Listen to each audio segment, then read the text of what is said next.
The judicial branch decides how a written law is applied in real-life situations. The judicial branch also determines if a law is constitutional. The Supreme Court is part of the judicial branch and is the highest court in the nation. The Supreme Court holds considerable power.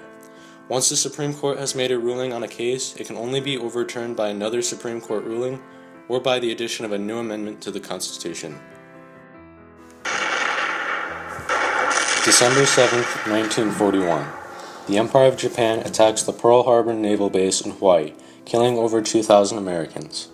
Japan's attack brought the U.S. into World War II, as well as sparking paranoia across the nation.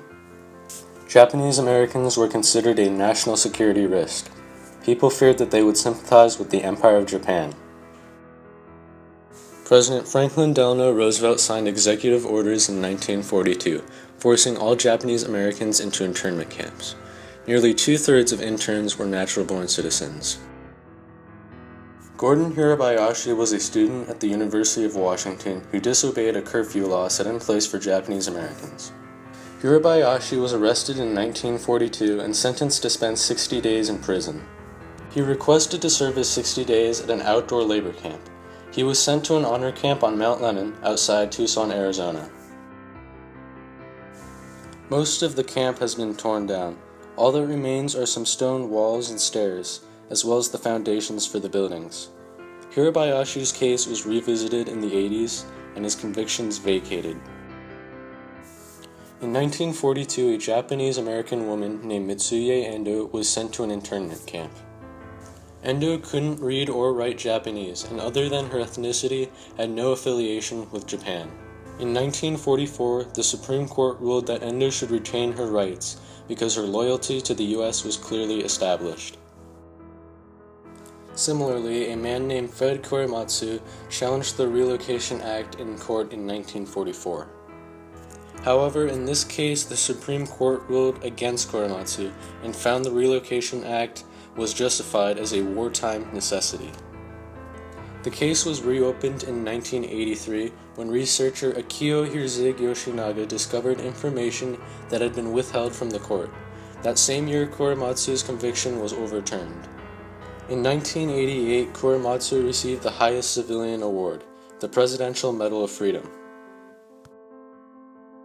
In the aftermath of Pearl Harbor, Japanese Americans had their homes raided by the FBI, who oftentimes did not have a warrant, as well as having their rights taken away without being convicted of a crime, violating the Fourth Amendment.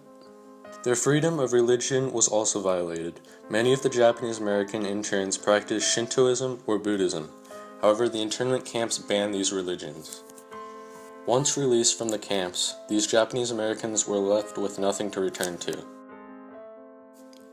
The 1940s may seem like a long time ago, but we still face many of the same questions as a nation that we faced then.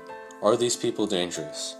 Today this refers to refugees, many of whom come from war-torn Syria.